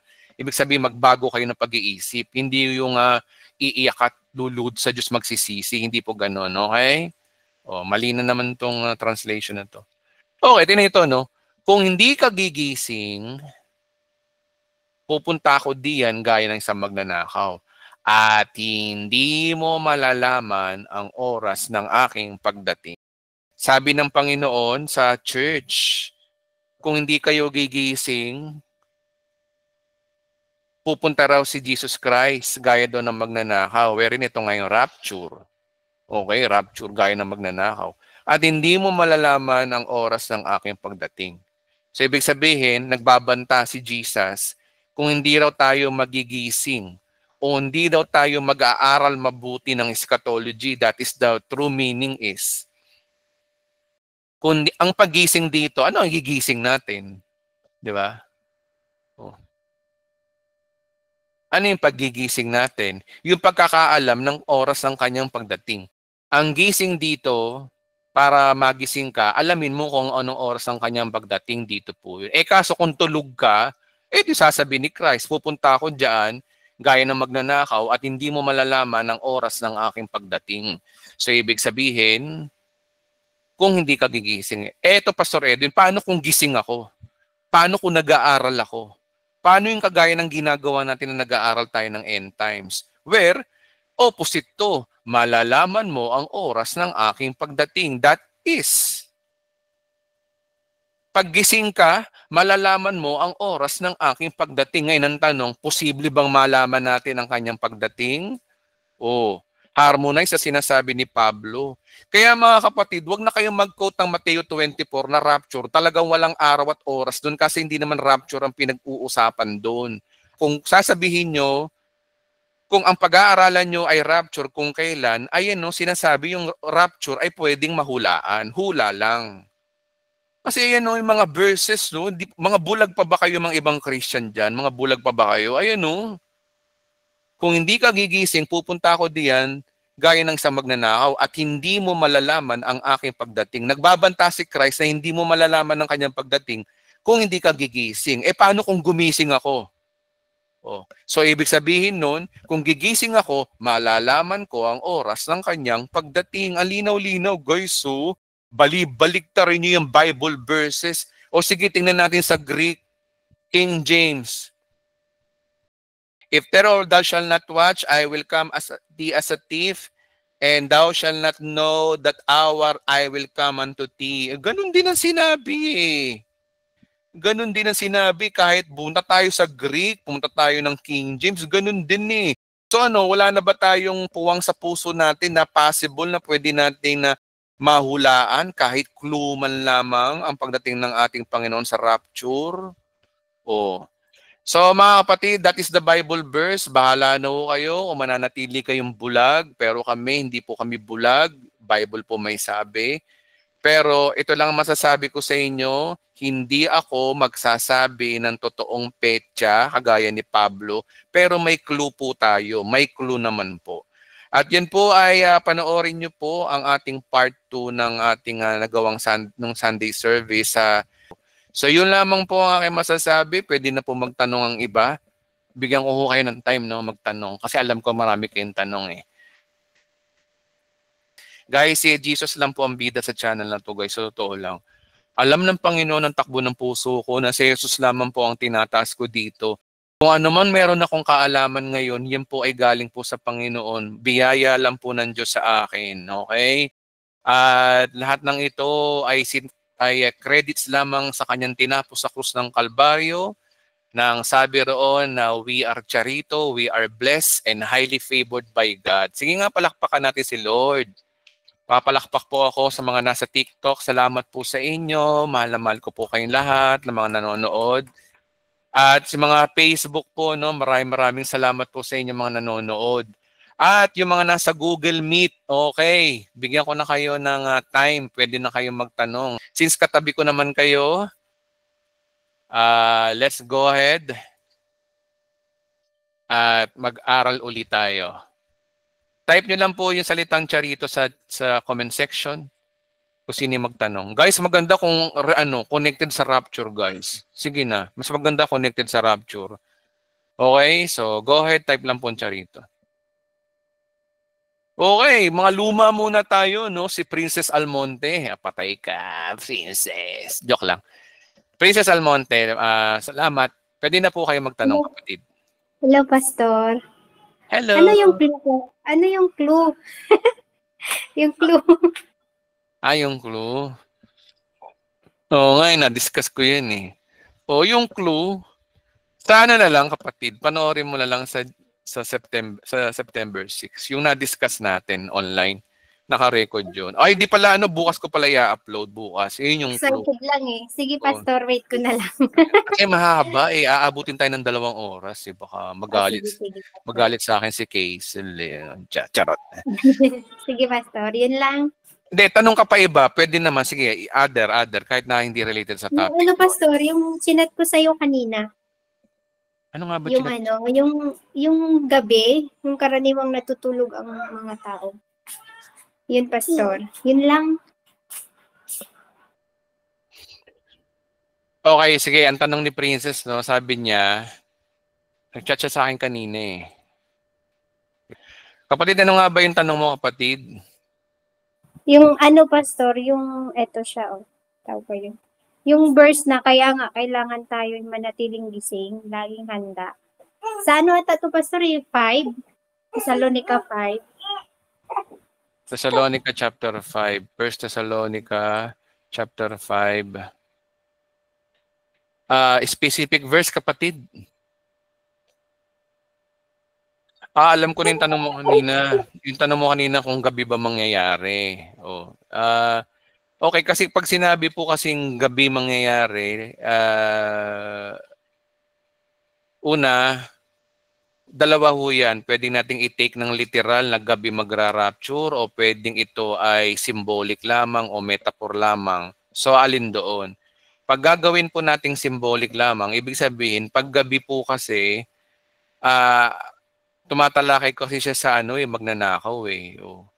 Kadalasan ko kasi yung mga magnanakaw, yung mga akyat bahay, nangyayari yung gabi para walang nakakakita masyado, nasa dilim. Yan ay pagsasabing unexpected. Pag sinabing gabi, unexpected. Walang mga tulog yung iba. Kaya dapat gising ka nga eh. Kasi tulog. Yun po yung sinasabing gabi. Pwedeng ganun na. At pwede ring literal. Pag sinabing literal, pwede ring talagang rapture ang gabi. Kaya nga lang kasi tinan niyo mga kapatid, iba-iba tayo ng time zone eh. Sa Amerika, umaga, dito gabi. Kaya wala talaga nakakaalam ng oras ng rapture eh. Araw, walang nakakaalam. Tsaka pangatlo kapatid, pwede ring literal na gabi kasi nga, remember, inahalin tulad ni Jesus Christ ang ating, ang pagdating niya, gaya ng isang lalaki na susunduin ng kanyang bride. Remember, di ba, kapag ang lalaki sa Galilean wedding, kapag ang lalaki nakipagkasal sa babae, bibili niya yung babae, may kipag-betroth sa magitan ng alak na paiinom, tapos noon, kasal na sila, betrothal. Pero ang sabi ng lalaki, babalik ako, pupunta muna ako sa bahay ng aking ama para bigyan ka ng bahay. So babalik si lalaki sa bahay ng ama, hindi natin alam kung kailan darating ang si lalaki. Pero bago dumating si lalaki, merong munang tinatawag na chant na magpapatunog ng trompeta yung mga abay para sabihin na nandito na yung groom para kunin yung babae. So ibig sabihin noon, usually ang kaugalian yung nangyayari sa gabi na susunduin ng groom yung bride. Kasi din yun, what a coincidence na yung kasal sa yung Jewish wedding, yung Jewish wedding po ay parehong-pareho ng plano ng Diyos sa araw ng second coming of Christ, sa rapture, etc. Pareho. Kaya dalawa yung pwedeng literal, pwedeng metaphor, kapatid. Okay po, Pastor. Yun lang, Pastor. Salamat po. Next po, salamat. Okay, 9:30 PM, pwede magtanong iba. Tawagin ko si lalaki naman, lalaki. Yung mga bago. Sige, bigyan ko ng pagkakataon si Judy Castro. Judy Castro, pwede na po kayo magsalita. Go ahead po. Ayan, magandang gabi, Pastor. Narinig niyo po ako? Opo, sige po, go ahead po. Opo. Bali, may tatlo po ang Pastor, pero may lang naman. Yung una po, meron po bang Christian na may iwan sa rapture? I mean, yung naniniwala naman kay Jesus, pero may iwan? Okay. So, ang sabi ko kasi sa Thessalonica, chapter 4, verse 16, sabi dito pagkatapos, wait lang. King James. Hindi, NIV na lang. For the Lord himself come down. Wait lang po. Ang sabi kasi ng Bible, lahat ay kukunin. That we are alive and remain. Pag sinabing all, lahat. Lahat ng Kristiyano. Tingnan niyo mga kapatid, no? Huwag kayong magpapadisiba. Hindi porki sabihin na siya ay Christian, siya ay nasa simbahan, siya ay Christian talaga. Okay? Ang pagiging Kristiyano ay hindi po by works. Ang Kristiyano po ay by faith sa covenant, pagtanggap sa covenant ng ating Panginoong Yesus, yung kanyang finished work of Christ, na ikaw ay pinatawad sa ating mga kasalanan forever. Yun po yung totoong ligtas. Kaya huwag kayong malilito doon sa mga nakikita natin. Huwag kayong babase sa nakikita natin na porke ito ay Christian na at pag naiwan sa rapture, merong Kristiyanong naiwan. Guys, walang maiiwan na Kristiyano sa rapture. No one left behind po. Ang maiiwan po talaga ay yung mga taong hindi nanampalataya kay Kristo. Ngayon, kung sa mata ng tao siya ay Christian, sa mata ng tao lang siya yung Christian. Pero sa mata ng Diyos, hindi po siya Christian. Tandaan po natin na ang ra-rapturein lang po sa araw ng rapture ay sa mata ng Diyos, dapat Kristiyano ka. At simpleng-simple lang naman para maging Kristiyano ka sa mata ng Diyos ay panampalatayanan mo yung ginawa ng kanyang anak. Yun lamang po yung hinihingi ng Diyos sa atin eh. Pagtiwalaan natin si Kristo na may kapasidad siya at may kakayanan siyang patawarin ng iyong kasalanan ng walang katapusan. May kakayanan siyang ikaw ay na bigyan ka ng regalo ng kaligtasan at maging matuwid sa mata ng Diyos. At may kakayanan siya na ikaw ay pagpalain at paboran at pagalingin sa lahat ng iyong mga sakit karamdaman. Sa madaling salita, ang totoong Kristiyano ay tumanggap ng finished work of Christ, nanampalataya sa finished work of Christ. So yun lamang po kapatid. Alam nyo, no, sa rapture, maraming madidisi. Bakala nila na, ba't naiwan ako sa rapture? Naiwan ka talaga sa rapture kasi hindi ka naman talaga believer. Okay, walang maiiwan na believer sa rapture. Ngayon, sino yung tribulation saints? Yung mga tribulation saints, sila yung mga na-convert lang ng araw na yun. Sila yung mga unbeliever sa tribulation na naging Christian. Dahil kasi, alam naman natin, yung 144,000 ng mga Hudyo, mga ngaral sa buong mundo yan, at yung dalawang saksi ay mangangaral din. So, the gospel still continues. At yung gospel na yon ay gospel of God's kingdom na, hindi na gospel of grace. Kasi ang gospel of God's kingdom, kailangan may pananampalataya kay Kristo at kailangan mamatay ka kay Kristo. Ibig sabihin, magpapugod ka ng ulo. Ibig sabihin, agape love ang ibibigay mo kay Kristo. Agape na talaga. Hindi na pwedeng pileo, no? Agape. Pag sinabing agape, bigay mo yung buhay mo kay Kristo. Yan po yung mangyayari sa tribulation. So, sa tingin ko malinaw na kapatid. Opo, Pastor, may isa pa pong question. Sige po. Opo, yung about sa Mateo 25, 1-13, yung sa dalag, may dalang ilawan. Okay, Mateo 25. Out of scope ko na yan, pero sige na. Mateo chapter 25. Oh. Okay, pag-aralan natin to Okay. Okay, meron na akong naituro niyan dati. At ito yung context, Mateo chapter 25, dito yan eh. Ang Mateo chapter 25, after ng second coming. Or yung tinatawag na, sa second coming of Christ, dito kasi yung marriage supper with the Lamb. Marriage supper with the Lamb. Malinaw po yun, sa araw ng kasalan, sa Revelation. Ngayon, yung marriage supper of the Lamb dito, ang tumutukoy po dito nga 10 virgins, ay hindi po mga Kristiyano.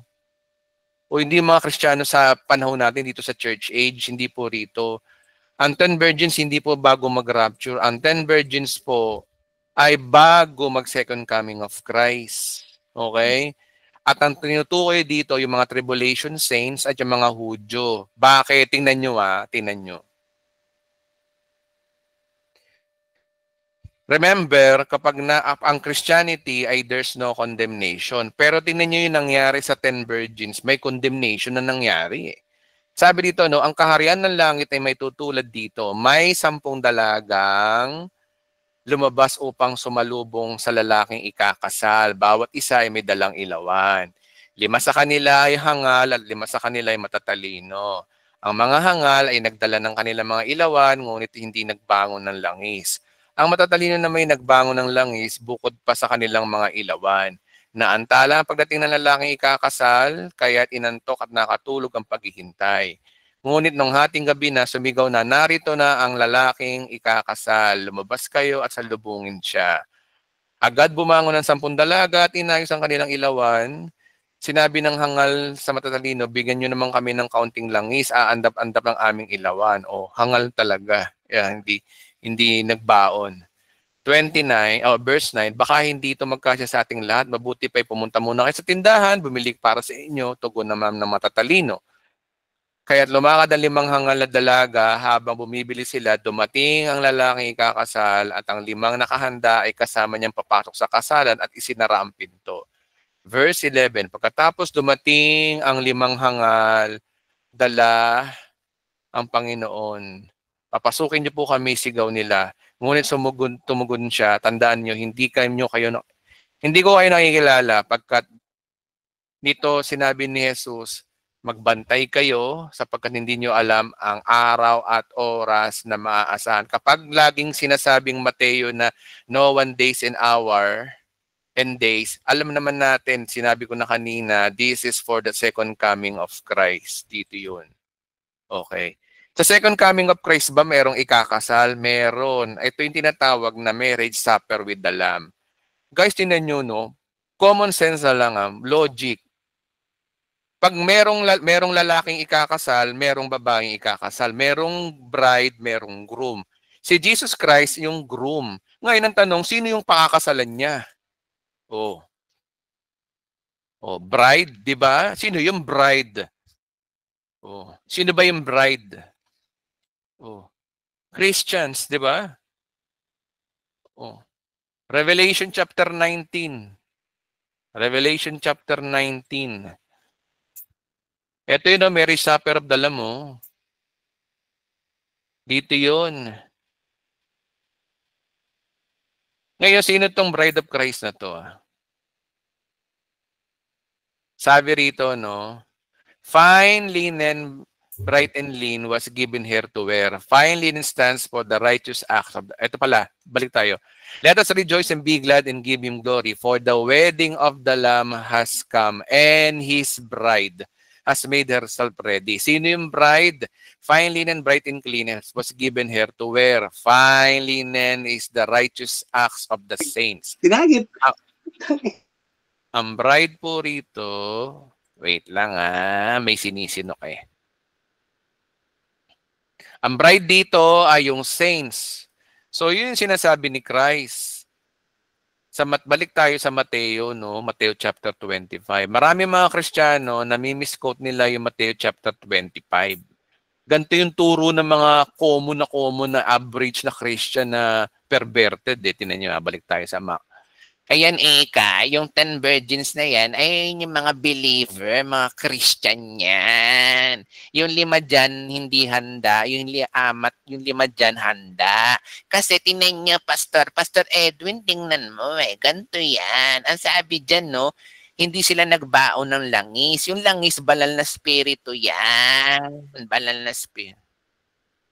Diyos ko, nakakasawa yung mga ganyan turo, guys, no? Ilang dekada tayong tinuruan ng mga forefathers nating mga pastor na mga perverted. Hindi nag-divide ng scripture. Mateo chapter 24-25 nga, ang binabanggit dyan, na si Kristo ay second coming. Okay? Tapos, so sino to mga to? Syempre, in tribulation saints, mayroong makakapasok sa kaharian ng langit, mayroong makakapasok na hindi. Maiiwan sila. Okay.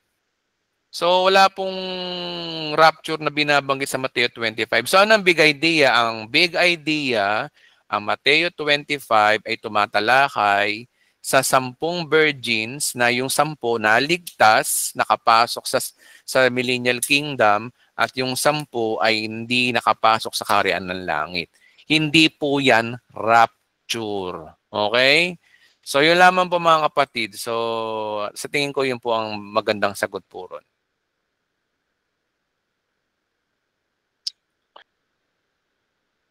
Okay, nag-log out na yung TikTok natin kasi nga lobat na yung cellphone ni Kaisel. Anyways, let us continue. So sa tingin ko mga kapatid, yun po yung sagot ko dyan. Ang 10 virgins po ay hindi po tayo yan kasi tayong ikakasal eh. Bakit tayo naging 10 virgins? Ba't naging abay tayo sa kasal? Hindi naman tayo abay sa kasal, tayong ikakasal. So yun lamang po mga kapatid.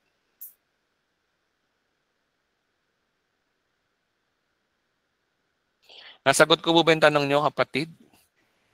Yes po, Pastor. Malinaw naman na po. Salamat po. Salamat po. 9:42 p.m. Okay. Medyo kabado pa din ako kasi since batang church ako, kaso nga lang, paputol-putol lang ang simba ko noon. Makasalanan, pero ngayon, nagkapamilya na ako sa bahay nila, nakikinig ng Word of God. Ayoko maiwan sa... Mga kapatid, Sister Elaine, mag-pray tayo mamaya.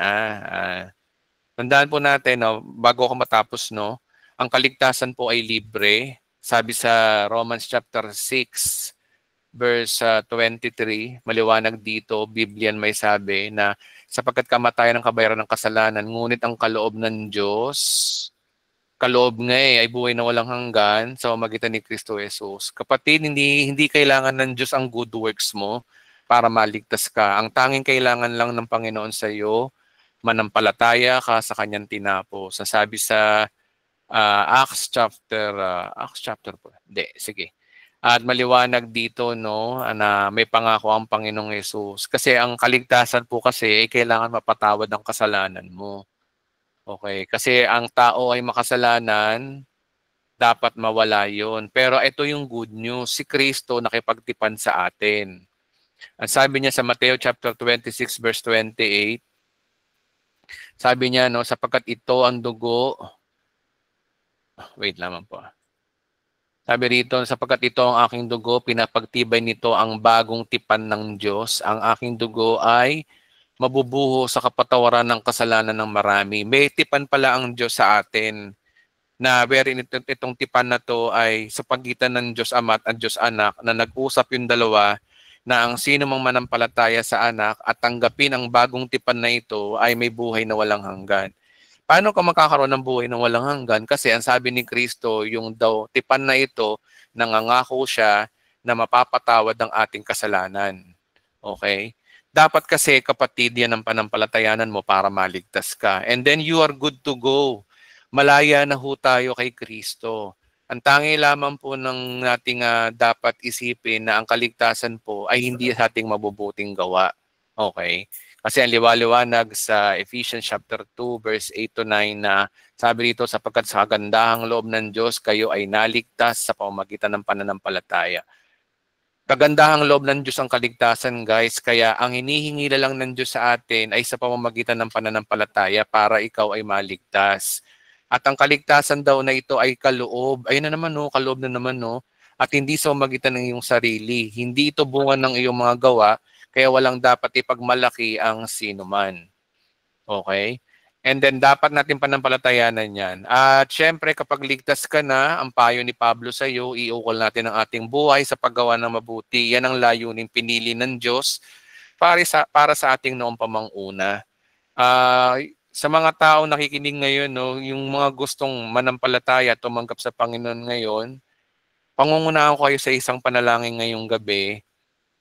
Tandaan nyo, hindi pa huhuli ang lahat. Wala po kayong gagawin para maligtas. Ginawa na po ni Kristo. Hinihingi lang ng ating Panginoong Hesus pananampalataya lamang, pagtitiwala lamang sa ginawa niya sa krus. Napakahalaga ho kasi, mga kapatid, yung ginawa ng kanyang anak eh. Kasi mahal po yun yung ano na yun eh. Kasi buhay ni Kristo po kasi ang binayad sa atin eh. Kaya wala na ho tayong gagawin pa. Hindi mo na kailangan pang gumawa ng mabuti para maligtas. Hindi mo na kailangan na maging complete attendance sa simbahan para maligtas. Kundi pananampalataya lang. Ngayon, kapag naligtas ka na, syempre, kaya ka lang naman umaattend ng church para sa tao, para makasalamuha.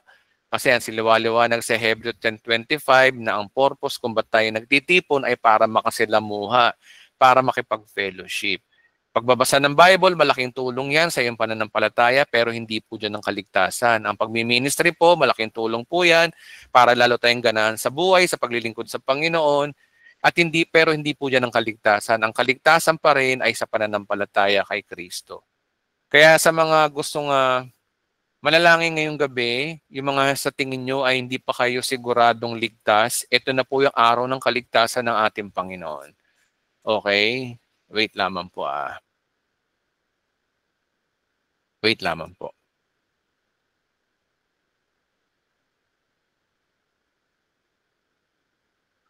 Okay, ito po yung inaalok sa atin ng ating Panginoong Hesus, no?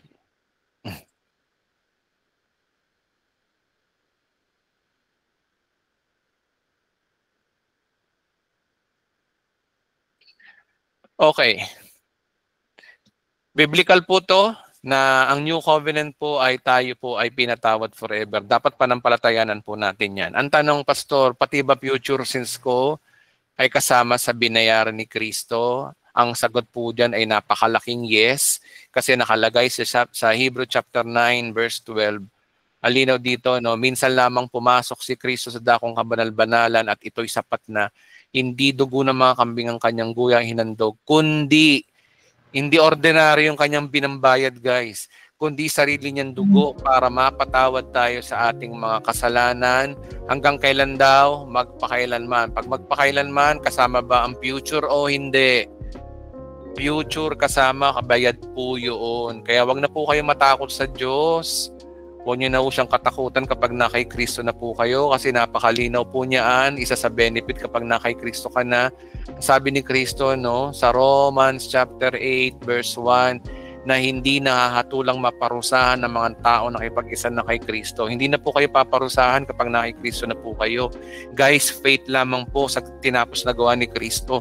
Tanggapin niyo po yung covenant niya sa atin na tayo ay kanyang pinatawad na at papatawarin pa sa future. That is already given. So, sa mga gusto pong manalangin, iyuko nyo lang po ang inyong mga ulo. Sumunod kayo sa aking panalangin. Isa puso nyo to, guys. Walang kwenta po ang inyong panalangin kung di nyo sa puso. Mag-focus po kayo, manalangin po tayo sa dali lamang to. Sabihin po natin, Panginoong Hesus, ako po, Panginoon, ay lumalapit sa iyo at humihingi ng tawad sa lahat ng aking mga nagawang kasalanan mula pagkabata hanggang oras na ito. Sa lahat ng aking mga inisip, sinalita at ginawa. Panginoon, pinananampalatayanan ko po ang inaalok mong kaligtasan ng aking kaluluwa sa buhay na walang hanggan. Pinananampalatayanan ko po na ikaw ay namatay sa krus ng Kalbaryo para bayaran ng aking kasalanan sa pamamagitan ng iyong banal na dugo na nabuhos sa krus ng Kalbaryo. Salamat po, Panginoon, sapagkat alam ko na mula ngayong araw na ito, magbabago na po ako ng aking pag-iisip at mananampalataya na po ako sa iyong ginawa na ako'y pinatawad mo na forever, Lord. Salamat po, Panginoon. Tinatanggap ko po ang iyong biyaya. Tinatanggap ko po, Panginoon, ang covenant mo sa akin na hindi ka mo ko bibitawan sa araw ng rapture.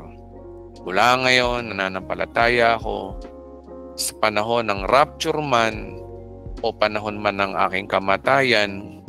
Kung mangyayari man ito, nananampalataya ako, ako'y nasa iyo na dahil nananampalataya na po ako sa iyong tinapos sa krus ng Kalbaryo. Maraming salamat po, Panginoon, sa pagtanggap mo sa akin sa kabila, Panginoon, nang ako ay madungis at madumi sa kabila ng ako'y bagsak na ang aking kalagayan, niyakap mo pa rin ako, Panginoon, sa aking karumihan. Salamat po, Panginoong Jesus. Amen. Palakpakan po natin ng Panginoon. Pumalakpak po yung mga tunay na nanalangin at tumanggap. Okay kapatid, ganun lang po kasimple. Wala nang kwitis-kwitis, wala nang mga prosesyon, wala nang kung ano-ano pang mga kandi-kandila, kung ano-ano pang mga wala nang para-parada, no? Ganun lang po kasimple yon. Faith, not by works. Pag faith, hindi nakikita. But God, nakikita, sees your heart, na alam niya kung paano ka nanalangin. Kung sino man dito yung tumanggap sa Panginoon, alalahanin nyo ngayong September 3, ngayon kayo tumanggap sa Panginoon, ito ang inyong spiritual birthday. Congratulations po, happy birthday po in advance. Maraming salamat po. So, okay, maraming salamat mga kapatid. Natapos na naman po ang ating gawain ngayong gabi. Mahal na mahal ko po kayong lahat, kayong mga nagfa-follow sa akin sa Facebook, sa YouTube at maging sa TikTok, mga bago kong followers sa TikTok. Maraming salamat po sa inyong tiwala sa akin bilang mangangaral. Again mga kapatid, ipagpaumanhin po ninyo ang aking pagbablog. Ako po ay isang vlogger, hindi po ako pastor. Kayo lang po may sabi na ako'y pastor pero tinanggap ko yung hamon ng pagpapastor. O sige, magpapastor ako pero pagpasensyaan nyo na kung minsan hindi ko nasasagot ang inyong mga chat. I'm so sorry guys. Mahal na mahal ko po kayo. Pasensya na po kung hindi ko nasasagot ang mga chat nyo sa akin. No worries. Kayo po ay nasa aking puso hanggang sa araw ng rapture. So maraming salamat po at see you on Saturday po. Good night. Thank you po, Everyone. Salamat po. Thank you so much po. Thank you so much lahat. Salamat.